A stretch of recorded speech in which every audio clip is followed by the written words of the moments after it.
Bonjour à tous, bienvenue dans cette nouvelle vidéo. Aujourd'hui, on va tester un nouveau format un petit peu original en mode émission. On va échanger, Geoffrey, mon cofondateur et moi-même, pour vous parler d'une fonctionnalité qu'on vient de sortir sur Figure, qui est le placement de trésorerie. Alors, on ne veut pas vous bassiner avec le fonctionnement de la fonctionnalité en elle-même, c'est pas l'idée. L'objectif de la vidéo, c'est vraiment de vous parler de la notion de placement de trésorerie d'une manière très générale. Pourquoi il faut placer sa trésorerie, quelles sont les offres classiques qu'on peut voir sur le marché en termes de placement de la trésorerie et comment nous, on a voulu construire cette offre de placement de trésorerie chez Figure pour essayer de se différencier et d'offrir quelque chose de nouveau sur le marché par rapport à ce qui existe déjà. Et enfin, on terminera la vidéo, hein, vous savez qu'on aime bien aller dans le concret, donc en vous donnant un maximum de cas d'usage, d'exemples sur les premiers clients qui ont placé leur trésorerie chez nous pour vous expliquer un peu comment tout ça fonctionne. Salut Geoffrey.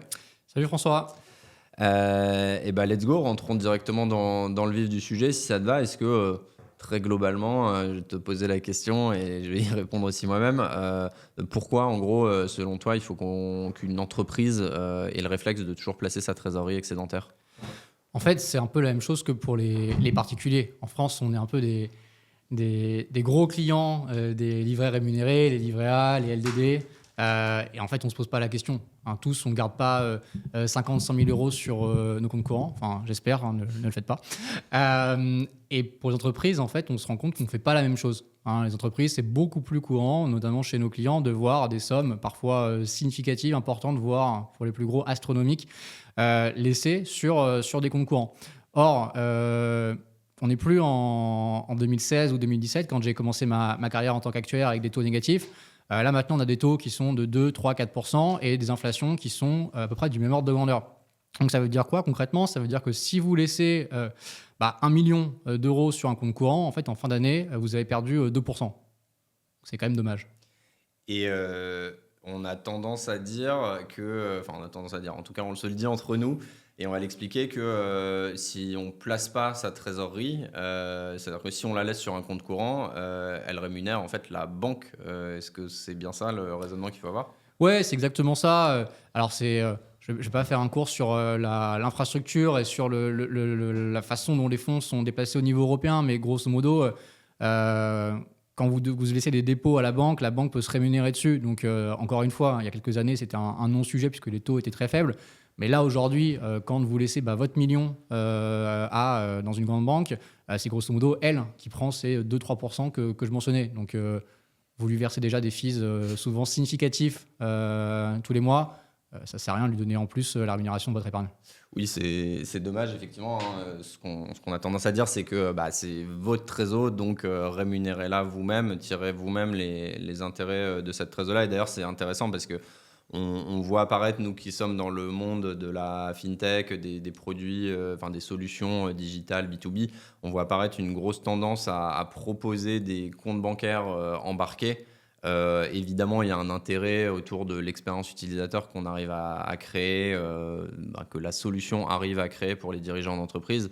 Mais clairement, il y a aussi un intérêt économique pour ces éditeurs de logiciels qui, de la même manière, hein, un éditeur de logiciels qui propose une solution de compte bancaire embarqué qui n'est pas rémunéré, c'est simplement qu'eux se rémunèrent directement sur ce dépôt. Ouais, complètement. Il y a effectivement, depuis à peu près 2020-2021, des acteurs qui ne sont pas issus du monde bancaire à la base, qui fournissent des fonctionnalités, des comptes courants, des cartes, ce qu'on appelle en général l'embedded banking.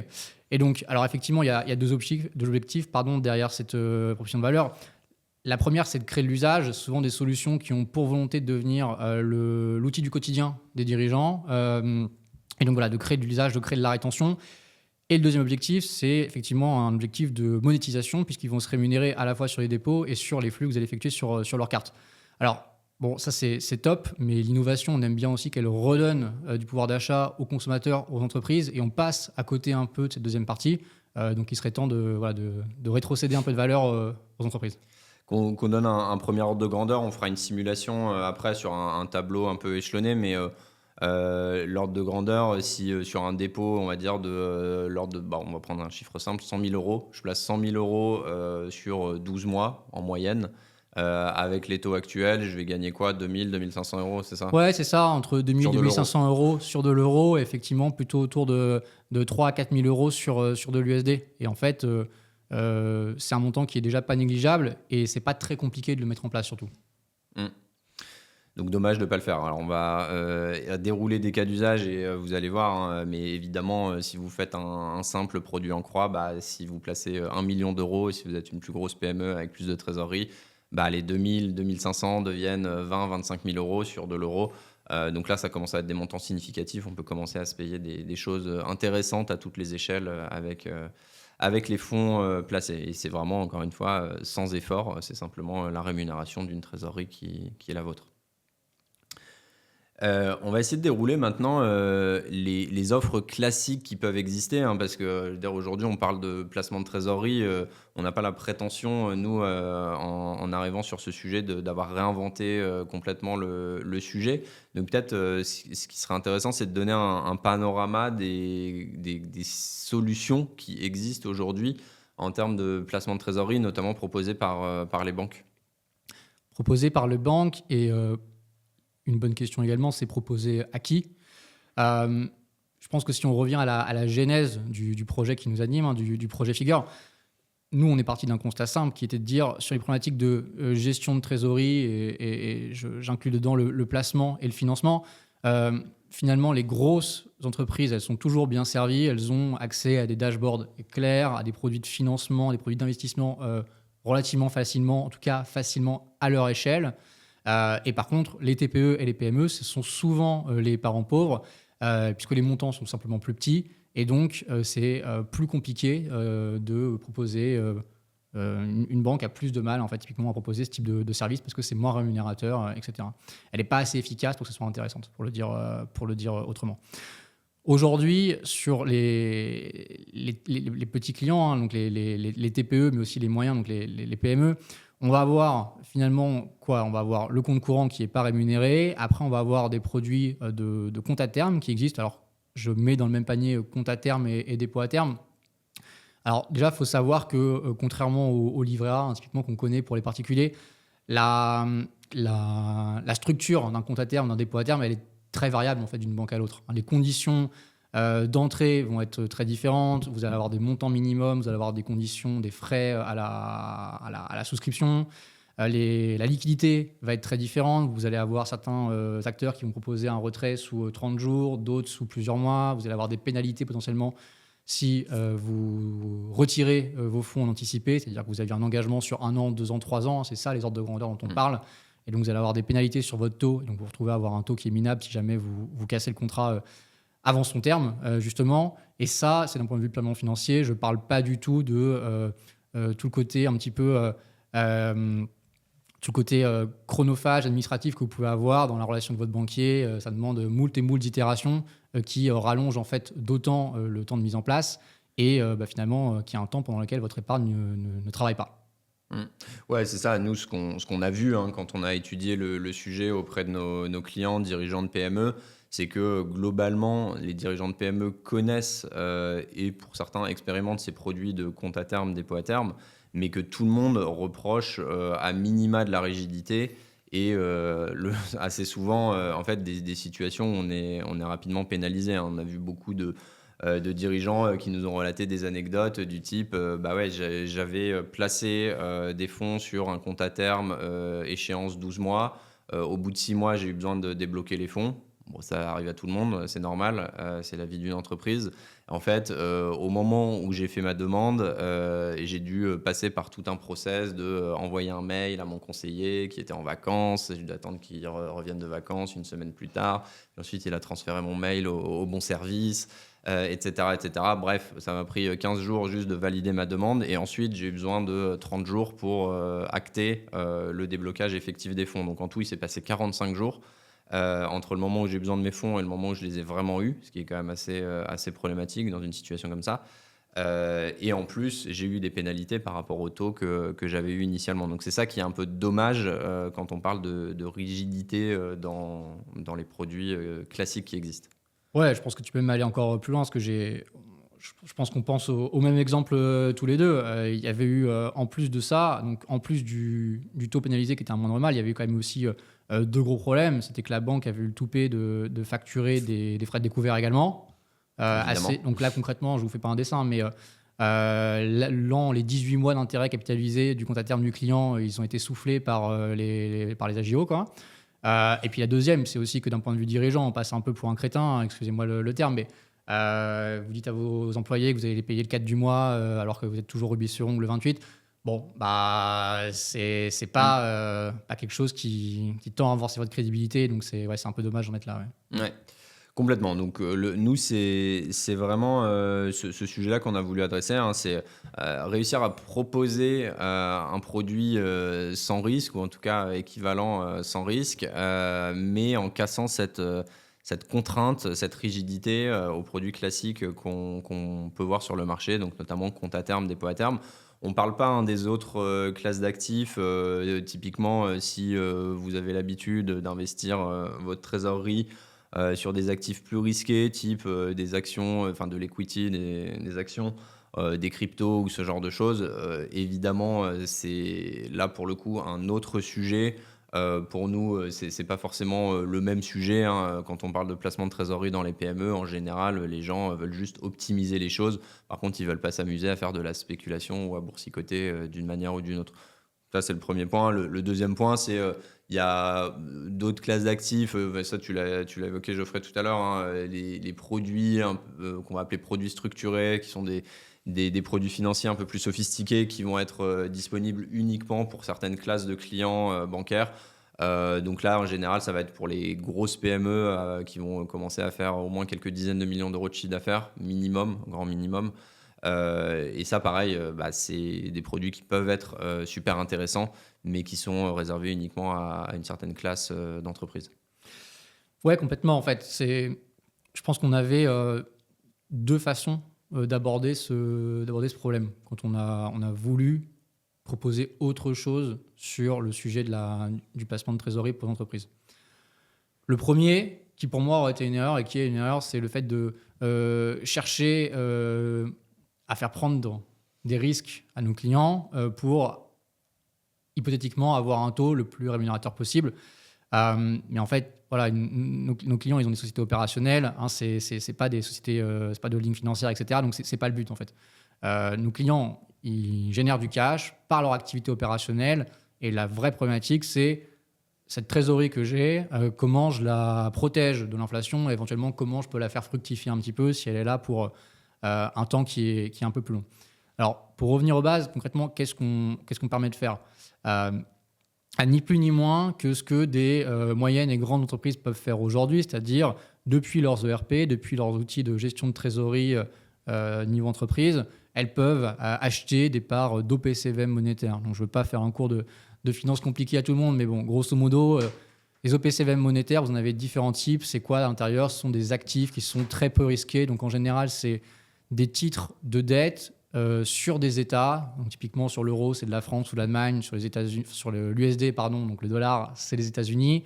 Et en plus d'être sur des émetteurs qui sont très sains, c'est également des titres qui sont sur des durées, donc des expositions, des durées de créance qui sont très, très restreintes. Typiquement, on parle d'un remboursement de l'État français à 30 jours, 60 jours, 90 jours. Donc, c'est très, très, très, très, très sécure. En fait, d'ailleurs, d'un point de vue réglementaire, le produit qu'on propose, si vous voulez, il est donc aujourd'hui en partenariat avec une banque dépositaire qui s'appelle Cassis. Alors là, encore une fois, le but n'est pas de faire un cours de finance, mais une banque dépositaire, qu'est-ce que c'est? En fait, c'est une banque, moi j'aime bien le schématiser ainsi, qui ne fait pas d'opération typiquement pour compte propre, c'est-à-dire qu'il ne va pas avoir un Kerviel dans ses rangs, qui ne va pas faire de trading. Donc en fait, vos fonds sur ce produit-là, ils sont en fait plus sécures que sur une banque traditionnelle, parce que typiquement, l'argent n'est pas mélangé. Là, c'est vraiment juste de la détention d'actifs. Donc, concrètement, comment ça se passe? Vous souscrivez à ce produit donc via notre intermédiaire. Tout se fait directement depuis notre plateforme. On a APIsé complètement le système. Vous faites des clics sur votre application et vous avez un versement d'argent qui est fait de manière sécurisée à destination de notre partenaire. Puis après, vos fonds sont investis sur des titres ultra sécurisés qui génèrent en fait des rendements dès le premier jour. Ça, c'est aussi quelque chose qui nous tenait à cœur. On s'est dit, on veut faire un produit qui est accessible. Donc, chez nous, la promesse, elle est remplie. C'est accessible dès 1 000 euros. dès 1000 euros ou dès 1000 dollars, hein, si vous investissez sur le produit en dollars. Nous, aujourd'hui, pour des questions de protection de nos utilisateurs au risque de change, on permet à nos clients d'investir leur trésorerie euro en euros et la trésorerie USD en USD, hein, pour éviter les variations de taux de change. Vous savez que ça varie énormément ce mois d'avril 2025, donc on a eu raison. Et la deuxième proposition de valeur qu'on voulait, c'est de se dire, en fait, on ne veut pas de frais à l'achat, donc à la souscription. On ne veut pas de frais au retrait. Nous, ce qu'on vous communique au jour le jour, c'est un taux net de frais de gestion. Vous voyez, hein, aujourd'hui, il est autour de 2% au moment où je vous parle. Donc, vous voyez si ça vous va ou pas. Et surtout, les intérêts sont acquis tous les jours. Donc, schématiquement, je fais une petite approximation, mais si vous laissez pendant 10 jours vos fonds placés, vous allez avoir 10 divisé par 365 fois 2%. Et donc ça, la promesse est remplie. Ouais, c'est ça qui était super important pour nous, hein. On voulait casser la rigidité des produits qu'on voit classiquement sur le marché.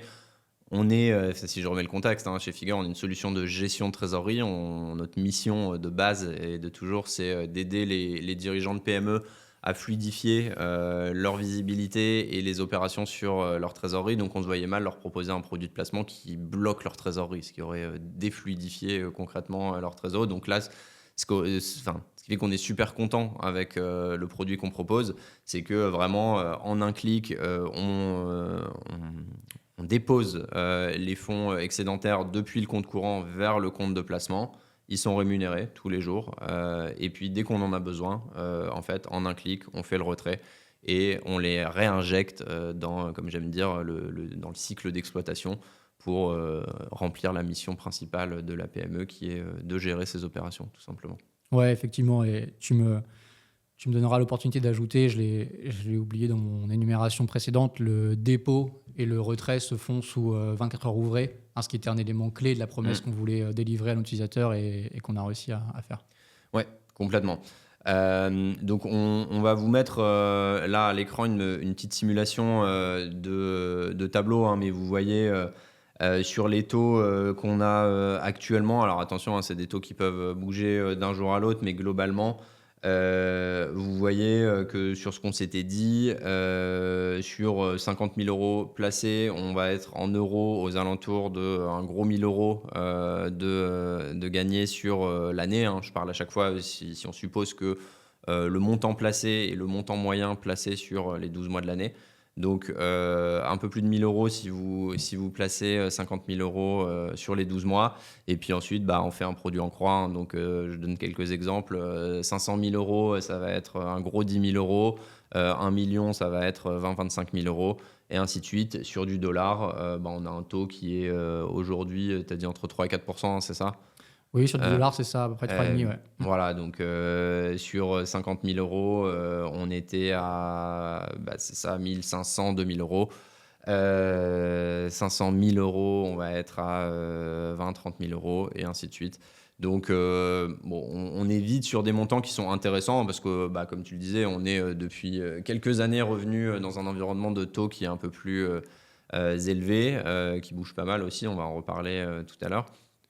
Donc ça vaut vite le coup, et en fait quand par ailleurs l'inflation est quand même pas nulle, c'est de l'argent perdu que de ne pas placer sa trésor, en fait. On le matraque, mais on le dira jamais assez, je pense. Ouais, complètement. Et puis je pense que tous, que ce soit qu'on soit dirigeant d'entreprise ou qu'on soit dans les équipes financières de nos PME et ETI, on se pose tous la question du ROI de nos actions au quotidien. Là, très concrètement, on n'a pas parlé non plus, mais la mise en place de ce type de produit, ce type de placement, elle se fait très rapidement. Il faut compter à peu près un quart d'heure. Et on parle du coup de gagner entre plusieurs milliers et plusieurs dizaines de milliers d'euros en fonction du montant de placement de la trésorerie que vous allez placer. Il n'y a pas beaucoup d'actions dans votre journée qui vont avoir un tel ROI concrètement. Ouais, on en parle souvent dans mon podcast Le Nerf de la Guerre avec les DAF que j'interviewe qui se disent on est souvent nous perçus comme un centre de coût et on doit prouver notre ROI en interne. Là, pour le coup, clairement, on est sur une des actions les plus héroïstes qu'un DAF peut avoir. Vraiment, placer la trésor, c'est faire gagner des euros à la société, quoi, clairement. Je reviens sur une petite parenthèse que je trouve intéressante. On pourrait avoir la tentation, quand on voit que les taux dollars sont entre 3 et 4%, que les taux euros sont plus entre 2 et 2,5 actuellement, de se dire bah, tiens, je vais prendre mes euros, je vais les convertir en dollars et puis je vais placer en dollars plutôt que de placer en euros. Tu l'as déjà un peu expliqué, mais est-ce que tu peux réexpliquer pourquoi, selon toi, c'est pas une bonne idée? En fait, le point qui est important, c'est qu'est-ce que vous voulez faire de la trésorerie, du cash de votre société.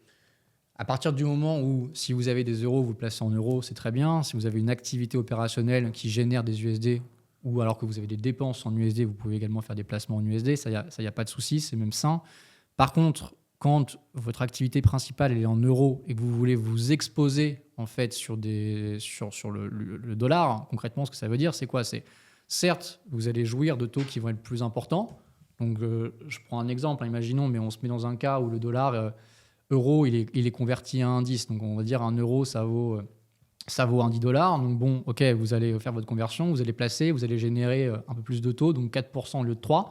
Par contre, si demain, en fait, votre taux, il change et que, en fait, un euro, ça vaut typiquement 1,40 dollars, au moment où vous allez rapatrier vos dollars en euros, pardon, là, vous allez perdre de l'argent. Donc, en fait, ça veut dire qu'en cherchant à gagner 1% de plus, grosso modo, vous prenez le risque de prendre une perte de 3, 4, 5, 6%. Ça, c'est des variations annuelles qui sont courantes sur des devises. Voilà, la paire euro-dollar, elle peut changer clairement de 1,4, 1,5, 1,6. Moi, je me rappelle quand j'avais des copains qui faisaient leurs études sur la côte ouest américaine, ils étaient contents de jouir d'un taux euro-dollar à 1,3, 1,4. Ça leur permettait de payer leurs études à Berkeley à un tarif réduit. Maintenant, le taux, il est à 1,05, 1,1. Donc, on voit quand même qu'en moins de 10 ans, ça a beaucoup, beaucoup changé. Surtout avec la politique américaine actuelle, on est en avril 2025, ça a tendance à mettre beaucoup d'incertitudes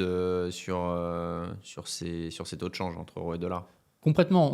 On rentre clairement là dans la spéculation et c'est pas forcément une mauvaise chose, mais moi je le déconseille pour une société opérationnelle. Si vous voulez parler des holdings, etc., ou de l'investissement personnel, c'est vraiment un autre enjeu. On peut en discuter, mais sur une société opérationnelle, le but c'est pas de faire du trading sur les taux de change. Ouais, en fait, c'est ce que tu disais. C'est si tu as besoin d'avoir du dollar pour financer tes opérations, très bien, en fait. Mets une partie de ta trésorerie en dollars et place ta trésorerie en dollars. Et ensuite, quand tu as besoin de la réinjecter pour dépenser du dollar dans ton cycle d'exploitation, tu auras du dollar. Par contre, si en fait 100% de tes opérations sont en euros, là, ça devient de la spéculation.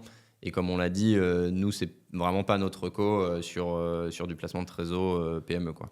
Oui, et puis on se pose beaucoup pour l'instant dans un cadre où, entre guillemets, il y a un dirigeant ou un directeur financier, c'est manette qui fait ce qu'il veut. Mais en fait, pour des questions, dès que vous avez des actionnaires qui sont capital, souvent, vous n'avez pas la capacité non plus de prendre des risques financiers. En fait, ce qu'on voit très concrètement, c'est que souvent, dans vos pactes d'associés, une fois que vous allez avoir fait des levées de fonds, des injections de capital pour des business plus traditionnels, vous allez avoir une classe d'actifs qui va être autorisée pour le placement de votre trésorerie, parmi laquelle, typiquement, le produit de trésorerie Figure va se placer. Ouais. Est-ce qu'on peut se faire un petit mot sur comment ce sujet, placement de trésor, est encadré d'un point de vue réglementaire? Concrètement, nous, comment Figure, on se positionne sur la chaîne de valeur d'une industrie qui, évidemment, est un petit peu régulée, puisqu'on parle d'un sujet assez sérieux? Qui n'est pas un petit peu régulé, qui est régulé. C'est-à-dire, nous, c'est un projet. En fait, le chantier, chez nous, il a duré environ 6 mois. 2 mois pour la partie technique et puis un certain nombre de mois supplémentaires pour la partie réglementaire. On n'a pas fait ça du jour au lendemain sans les voir personne. Donc, pour vous laisser voir un peu derrière rideau, qu'est-ce qui se passe? Donc, vous êtes sur l'interface Figure, vous voulez déjà, premièrement, transférer vos fonds. Donc, nous, on a un partenaire de transfert de fonds agréé par la CPR qui s'appelle Powens, qui vous permet d'envoyer des fonds à notre partenaire bancaire qui s'appelle Cassis. Cassis, c'est une banque dépositaire, donc filiale de Crédit Agricole, comme je disais. Une fois que ces fonds ils ont été reçus, ils sont en fait placés sur des titres, donc des OPCVM monétaires qui ont la cote de risque la plus faible possible. Et donc, votre argent, indirectement, il est investi sur des titres français et sur des titres américains de court terme. Qui, nous, on est pour être légitime, vous proposer ce type de classement, ce type de placement, pardon, si vous faites l'onboarding sur une plateforme, on va vous poser un certain nombre de questions assez rapides, mais pour vérifier que vous avez bien compris les enjeux du produit, typiquement les questions d'exposition euro-dollar, la durée de placement, les contraintes de récupération des fonds, qui, on l'a dit, sont tout de même quand même très rapides chez nous. Et une fois qu'on va avoir validé votre compréhension, on va être légitime parce qu'on est, nous, conseillers en investissement financier. Donc, on est habilité, enregistré à l'ORIAS pour émettre ces avis ces conseils. On va vous proposer ces fonds.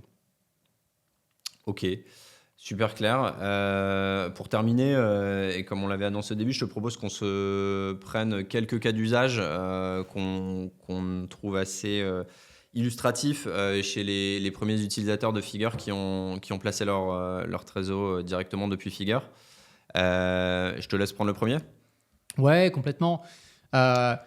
Ce premier exemple, il me fait penser aux cordonniers, mais là, pour le coup, les cordonniers seront bien chaussés, puisqu'en fait, c'est un conseiller en gestion de patrimoine, et donc eux, c'est un cabinet, donc ils sont une demi-douzaine de personnes, ils font quelques millions d'euros de chiffre d'affaires maintenant, et eux, leur enjeu, c'était de se dire, ok, nous, on accompagne des particuliers un peu fortunés sur le placement, et pour l'instant, on ne fait rien sur notre trésor, ce qui est un peu un comble. Et donc, ils se sont dit, OK, on a quelques dizaines de milliers d'euros à placer là-dessus. Donc, ils sont venus nous voir. On placé 75 000 euros. Alors, d'ailleurs, intéressant, c'est qu'ils ont placé en plusieurs fois. Ils ont testé un peu le produit au départ. Et puis, maintenant, ils sont complètement convaincus. Donc, ils continuent régulièrement à faire des abondements. Aujourd'hui, ils placent 75 000 euros. Et puis, au taux actuel, qui sont de l'ordre de 2%, ça leur génère une commission annuelle de 1 500 euros. Ils ont eu également besoin à un moment de pouvoir récupérer cette trésorerie, et là pour le coup ils ont fait un retrait partiel, et donc ils ont eu du coup les fonds disponibles en 24 heures, ce qui les a aidés à financer le besoin ponctuel qu'ils avaient. Ok, ils y ont passé combien de temps Ils y passent combien de temps concrètement Alors on était au début du produit, on s'est fait un appel le vendredi. Je leur explique un peu les différents documents qu'il nous fallait. Grosso modo, on n'invente rien de très novateur. C'est des statuts, des cartes d'identité dirigeants, des preuves d'origine des fonds. Et puis je leur ai activé la plateforme, en quart d'heure c'était fait, quoi. Ouais, c'est ça. Donc, tu dis un truc important qu'on n'avait peut-être pas assez explicité avant. On a dit que le dépôt, le retrait se faisait en un clic. Évidemment, quand on ouvre un compte de placement, il y a une procédure à faire en amont qui s'appelle le KYB, c'est-à-dire Know Your Business, c'est ça? Know Your Business, oui. Ouais. Où on va demander le CABIS et les pièces d'identité des dirigeants, des bénéficiaires effectifs pour simplement attester qu'on connaît l'entreprise à qui on permet d'ouvrir un compte. C'est des obligations qu'on a dans le cadre de notre statut de CGP, de CIF, pour participer à notre échelle à la lutte anti-blanchiment, c'est ça? Ouais, c'est ça, exactement. En tant que CIF, on est assujetti au ce qu'on appelle le LCBFT, donc la lutte contre le blanchiment et puis le financement du terrorisme. Et donc évidemment, on se conforme à ces obligations légales. Top. Deuxième exemple? Ouais, deuxième exemple, moi c'est un exemple que j'aime beaucoup parce que c'est un exemple qui... le client n'avait pas de solution alternative, quoi. Voilà, c'est vraiment, il est venu me voir. C'est assez sympa, c'est une PME qui est dans la logistique, qui fait une dizaine de millions d'euros de chiffre d'affaires. Et eux, leur problématique, quelle est-elle? En fait, ils facturent leurs clients mensuellement. Donc ils ont des fonds qui arrivent en général en début de mois. Et puis, comme ils sont dans la logistique et plus précisément dans le transport routier, ils vont avoir des frais, typiquement de carburant et d'entretien quotidien. Et puis, en plus de ça, ils vont avoir forcément en fin de mois les salaires et puis la TVA. Donc, grosso modo, leur trésorerie, si je vous fais une petite courbe à l'écran qu'on pourra voir, mais vous avez un pic de trésorerie positif en début de mois. Et puis après, cette trésorerie, elle s'érode jusqu'au paiement de la TVA où elle en prend un coup. Et puis après, jusqu'au paiement des salaires, elle en prend vraiment un coup. Et après, on repart pour un cycle. Et donc, typiquement, en fait, cette société-là, elle n'a pas beaucoup de trésorerie 30 jours consécutifs. Ouais. Par contre, il y a une quinzaine de jours, une vingtaine de jours dans le mois où elle a pas mal de trésorerie. Et donc, en fait, la flexibilité du produit Figure, ça lui permet, en fait, 20 jours par mois de placer cette trésorerie. Et quand vous faites ça 12 mois dans l'année, ça fait 240 jours. Et donc, en fait, vous avez 2/3 du taux d'intérêt, quoi. Ok, donc littéralement, là, pour eux, ça aurait été impossible de placer sur un compte à terme classique où il y aurait eu des délais de retrait parce qu'ils ont besoin du fait de cette saisonnalité, c'est pas le bon terme, mais ces pics à la hausse et à la baisse de leur trésor à l'intérieur du mois de pouvoir réagir très rapidement. Donc en fait, ouais, c'était la solution parfaite pour eux par rapport aux produits classiques. Ouais, exactement. Ok, super intéressant. Et tu as un ordre de grandeur du montant qu'ils arrivent à dégager grâce à ce placement. Donc ils placent pendant 240 jours par an, si on schématise, un montant de l'ordre de combien Alors, tu l'as en tête? en permanence, j'avais dit qu'ils faisaient 10 millions de CA. C'est une activité qui n'a pas énormément de saisonnalité. Donc, il faut à peu près 1 million d'euros par mois. Donc, il y a à peu près 1 million qui rentre. Et donc, en moyenne, ils placent 500 à 600 000 euros sur les bonnes périodes, quoi. Donc, Ok, 500, 600 000. On pourrait prendre ce chiffre-là à 2%. Ça fait 10 000 euros c'est ça, si je 10 compte 000 bien. euros sur l'année, exactement. S'ils placent 500 000. Ouais. Donc, dommage de ne pas en profiter. Encore une fois, on ne le dit jamais assez. Troisième exemple qu'on aime bien, là on est plus dans le secteur de la tech. On travaille avec une assez grosse scale-up française. Ils sont éditeurs de SaaS B2B, ils ont plusieurs solutions SaaS B2B qui distribuent à travers le monde. À peu près 30 millions, je crois, de mémoire d'ARR. Alors eux, ce qui est intéressant, c'est que pour le coup, ils plaçaient déjà leur trésor. On a un DAF qui est assez technique, qui a des grosses relations avec les partenaires bancaires de la société. Et donc, eux, pour le coup, ils ont accès aux produits structurés, les fameux produits un peu plus sophistiqués qui sont disponibles uniquement pour les clients, les top clients des banques. Eux, ils y ont déjà accès. Donc, quand on a commencé à lui parler à lui de ce sujet placement de trésor, il a dit c'est intéressant, mais en fait, moi, je suis déjà accompagné sur ce sujet. Je travaille déjà avec ma banque, mais voilà, on a des bonnes relations. Il a regardé le produit. Il a commencé par placer un petit montant à leur échelle pour tester. Et en fait, ce qui l'a bluffé, c'est justement cette simplicité, encore une fois, de pouvoir placer et retirer en un clic, avec notamment ce retrait en 24 heures, où il était un peu sceptique au début. Il a testé du coup ce petit montant. Un jour, je le place, le lendemain, je demande le retrait, et le surlendemain, j'avais déjà retrouvé mes fonds. Il a été assez bluffé, et en fait, il a fait littéralement x10 sur les encours placés. Hein. Donc la première fois, je crois qu'il avait placé entre 200 et 300 000 euros. Par la suite, ils ont monté leurs encours à 1,2 million sur de l'euro, 1,2 million sur du dollar, parce qu'eux, ils sont exposés aux deux pour le coup, c'est pas de la spéculation, encore une fois. Et donc, ils vont toucher des intérêts de 2, de 5 sur l'euro, entre 3 et 4 sur le dollar. Au global, si on prend l'hypothèse que les taux vont rester dans ces fourchettes-là, sur l'année, ils vont gagner 60 000 euros. Uniquement sur ces dépôts-là, cette rémunération de leur trésorerie qu'ils font sur Figure, alors qu'au par ailleurs, ils génèrent déjà des intérêts sur les fonds placés via leur banque traditionnelle et les produits plus structurés qu'ils ont. Ouais, complètement. C'est un bon cas d'usage. C'est de se dire, euh, quand vous commencez à être assez gros, en fait, tout le monde, à son échelle, garde un matelas de sécurité. Simplement, c'est plus pour ces grosses boîtes-là. Leur matelas de sécurité, c'est 3 millions, 4 millions d'euros, ou d'USD en l'occurrence, parce qu'ils savent que malgré les promesses de flexibilité de leur banque traditionnelle, bah, il y a quand même de la friction, il y a quand même de l'inertie, et donc ils se gardent ce montant-là. Et donc nous, ce qu'on permet, c'est d'optimiser en fait ce matelas restant, et à leur échelle, c'est pas complètement négligeable, tu viens de l'évoquer. Complètement. Donc, en conclusion, on va se répéter, hein, mais vraiment, vraiment, vraiment, c'est un sujet qu'il faut pas négliger parce que c'est un vrai manque à gagner. Ça coûte pas grand-chose de placer sa trésor. Enfin, ça coûte maintenant pas grand-chose avec Si, ça vous coûte 2%. ça coûte 2% de ne pas le faire. Voilà. Voilà, c'est comme ça qu'il faut le voir. Et donc, il faut le faire pour juste optimiser les choses et ne pas être le dindon de la farce, en fait, tout simplement. Je l'aurais pas mieux dit. Merci Geoffrey. Merci François. À bientôt tout le monde.